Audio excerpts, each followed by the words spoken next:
Assalamualaikum warahmatullahi wabarakatuh.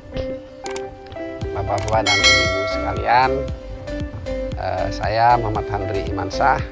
Jadi dengan adanya pandemi COVID-19 ini pengaruhnya sangat luar biasa bagi perekonomian dunia, nasional dan daerah. Jadi sebenarnya memang sebelum adanya pandemi COVID-19 ini perekonomian memang sedang melambat ya di seluruh dunia. Hal ini karena adanya perang dagang antara Amerika Serikat dan China. Ya. Nah, itu terimbas kepada negara-negara lain yang kecil. Ibaratnya itu adalah bertempurnya antara gajah dengan gajah. Maka yang kecil-kecil ini seperti kijang dan lain-lain. Jadi dengan adanya pandemi COVID-19 ini, maka pelambatan ekonomi dunia yang diakibatkan oleh perang dagang Cina dan Amerika Serikat ini bertambah parah. Artinya itu memicu terjadinya depresi ya, atau krisis besar di seluruh dunia. Di mana-mana kita lihat banyak pemimpin-pemimpin dunia tidak sabar dengan dengan pandemi ini karena kita tidak tahu kapan berakhir. Nah, sebenarnya dari sisi ekonomi ini ada dua pilihan gitu. Jadi menyelamatkan manusia atau menyelamatkan manusia juga. Artinya dari satu sisi menyelamatkan kesehatannya, kehidupan, satu sisi menyelamatkan kehidupan juga, tapi dari sisi pangan. Dia kalau secara ekonomi harus misalnya diadakan lockdown atau pembatasan skala besar, maka otomatis para pekerja-pekerja harian tidak bisa mencari makan, maka ekonominya akan jatuh. Nah, di sini artinya pilihannya sama-sama sulit, tapi sebenarnya yang terutama adalah menyelamatkan manusia. Karena itu juga manusia ini harus diselamatkan, karena kerjaan nanti bisa dicari lagi.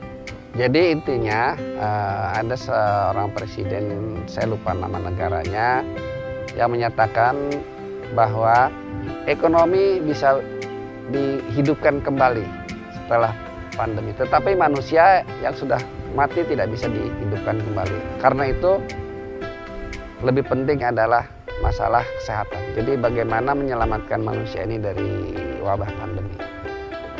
Nah, sekarang bagaimana dampaknya? Mereka kan otomatis tidak bekerja, kemudian harus memberi makan. Nah, disinilah peran negara. Negara harus aktif.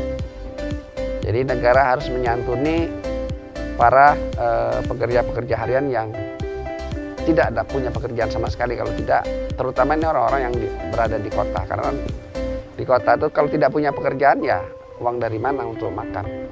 Kalau di desa masih bisa saling tolong-menolong ya. Disinilah peran negara harus berperan untuk memberikan bantuan sosial. Nah, ini bagaimana peran negara untuk membantu para miskin yang berada di perkotaan. Nah, kita akan lihat di sini bahwa disiplin sosial dari masyarakat. Nah, disinilah sebenarnya kalau dari sisi ekonomi itu udah bisa hitung-hitungannya. Tetapi diprediksi sekian, ini susahnya adalah karena prediksinya berapa lama ini yang tidak tahu kita. Lamanya durasi dari wabah ini tergantung kepada disiplin dan kebijakan dari pemerintah sendiri. Sebab kebijakan yang tidak konsisten, ya misalnya harus total lockdown misalnya dengan biaya, tentunya biaya negara harus mengalokasikan sekian, itu mungkin akan lebih murah dibandingkan dengan misalnya dibebaskan setengah-setengah gitu. Nah, di sini peranan negara di dalam menanggung para rakyat yang karena kebijakannya sehingga mereka tidak bisa bekerja.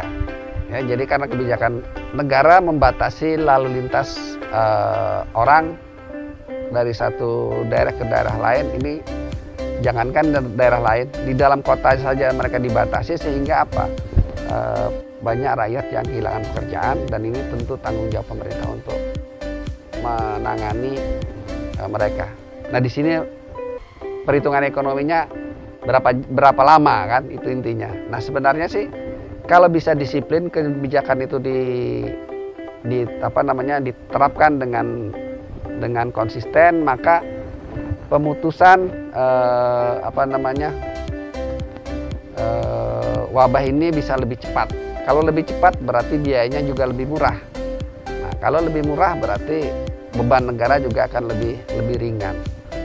Jadi ada dua pilihan tadi ya. Jadi sebenarnya biayanya itu kalau misalnya mau menghemat tadi kan ya udah dibiarkan saja. Tapi di sisi lain, jadi biaya untuk menangani korban dari COVID ini juga tambah besar. Jadi dari sisi anggaran sebenarnya kedua-duanya di satu sisi mau dihemat, tapi di sisi lain dia akan lebih besar. Jadi bisa menghemat, udah biarkan aja orang bisa bekerja. Jadi pemerintah tidak perlu membiayai para yang orang kehilangan pekerjaan. Artinya tidak perlu memberikan bantuan sosial. Tetapi di sisi lain beban nanti adalah pada sisi rumah sakit. Nanti menangani orang korban-korban dari COVID ini jauh lebih besar juga. Jadi saya kira mending membiayai untuk bantuan sosial, dan itu bisa lebih pendek sehingga recovery-nya juga jauh lebih murah. Itu intinya. Jadi kalau menurut pemikiran saya kepentingan manusia, kesehatan itu lebih utama, karena itu akan lebih hemat, jauh lebih hemat dibandingkan dengan sistem herd immunity di mana membiarkan tanggung-tanggung gitu. Jadi membatasi tidak, tapi batasi sebagian, kemudian dibebaskan sebagian, itu tetap penularan akan lebih lama waktunya dan lebih luas, sehingga biaya kesehatannya jauh lebih besar. Hanya untuk menghemat dari sisi tidak mau memberikan bantuan bantuan sosial kepada para yang kehilangan pekerjaan. Jadi itu jauh lebih mahal, karena juga kita kan kehilangan orang-orang yang mungkin justru penjaga-penjaga dokter-dokter ini yang akan banyak garda depan ini yang akan kehilangan nyawa hanya untuk menangani pasien-pasien yang sebenarnya bisa dicegah dari awal kalau pemerintah misalnya bisa lebih awal dan lebih tegas atau lebih terbatas gitu skalanya. Nah, jadi pandangan saya bahwa orang jangan terlalu memikirkan ongkos dari sisi tidak mau keluar dana untuk bantuan sosial, tapi di sisi lainnya dia akan membebani anggaran dari sisi kehilangan orang-orang terbaik yang misalnya menjadi korban dari COVID ini. Banyak sekali dokter-dokter, dan untuk kita tahu bahwa untuk mendidik dokter itu kan perlu waktu dan perlu pengalaman. Nah, jadi kita lihat udah berapa orang dokter yang sudah berpengalaman yang meninggal karena COVID ini. Mereka lah yang berhadapan langsung dengan para korban pasien COVID. Jadi saya kira dari sisi orang kadang-kadang memandang ekonomi adalah dari sisi wah nanti kalau dibatasi orang akan kehilangan pekerjaan, terus kegiatan ekonomi akan mandek. Ya, nah jadi kita harus memikirkan dalam jangka atau perspektif yang lebih panjang bahwa kegiatan ekonomi bisa dikurangi tidak apa-apa. Jadi intinya adalah kebijakan ke depan itu adalah bahwa pemerintah harus tegas mengambil standingnya di mana.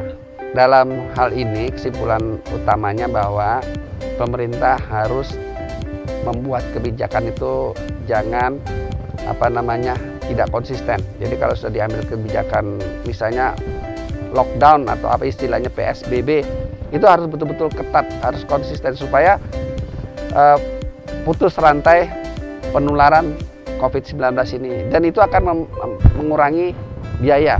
Memang biayanya untuk bansos meningkat, tetapi mengurangi biaya yang untuk penanganan kesehatan. Jadi tinggal kiri kanan yang mana. Dan itu kalau dikeluarkan sekarang, itu rakyatnya juga bisa bekerja lebih cepat nanti, dan yang jelas waktunya, durasinya bisa lebih terprediksi kalau bisa kita konsisten kebijakannya itu, dan keluarkanlah dananya, jangan diirit-irit akhirnya ini tidak itu tidak gitu kan, akhirnya tidak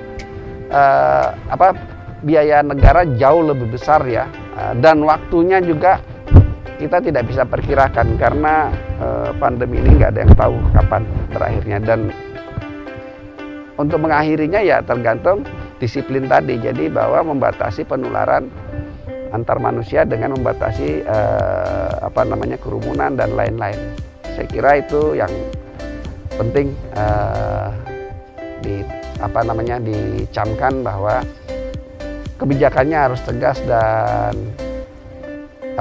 disediakan dananya gitu, daripada karena nggak mau keluar uang sekarang tapi nanti keluar uangnya dicicil, akhirnya lebih besar, waktunya juga kita tidak tahu kapan selesainya. Semoga kita dengan optimis, pemerintah juga semoga bisa konsisten menjalankan kebijakannya sehingga kita bisa menyudahi pandemi ini dengan lebih cepat, dan kita semua selamat, sehat, optimis bahwa setelah pandemi ini kita akan bisa bangkit lagi.